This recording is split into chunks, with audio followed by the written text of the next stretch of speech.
حي على الفلاح.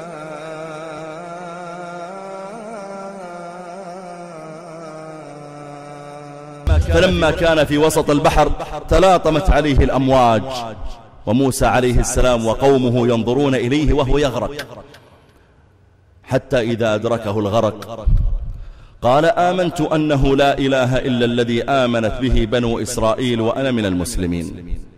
الآن تؤمن يا فرعون؟ أين إيمانك وأنت تذبح الأطفال؟ أين إيمانك وأنت تستعبد الرجال؟ أين إيمانك وأنت تستحيي النساء؟ أين إيمانك وأنت تتهمهم بأنواع الاتهامات في نواياهم وفي إيمانهم؟ أين إيمانك لما كنت تقول للسحرة لما آمنوا آمنت به قبل أن آذن لكم؟ أين إيمانك لما كان موسى عليه السلام يحاجك بالشريعة والتوحيد؟ أين إيمانك لما كنت تهدد أولئك السحرة بأن تصلبهم وتقتلهم وأنت ترى دماءهم بين يديك لأنهم آمنوا؟ الآن تؤمن يا فرعون؟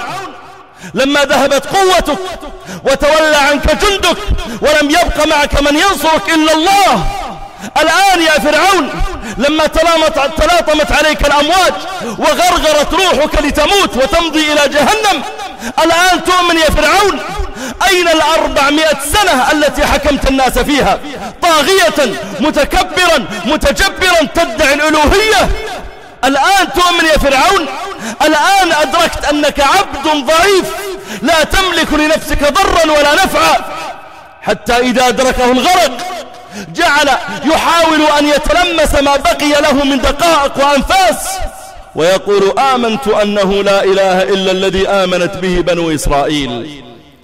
لكنه يتعامل مع رب عظيم حكيم منتقم جبار قوي، قد رآه وهو يذبح الأطفال، ورآه وهو يستحيي النساء، قد سجل عليه جرائمه وكتب عليه عظائمه، يتعامل مع رب يعرف ماضيه الأسود كله. فإذا بربنا جل وعلا يقول له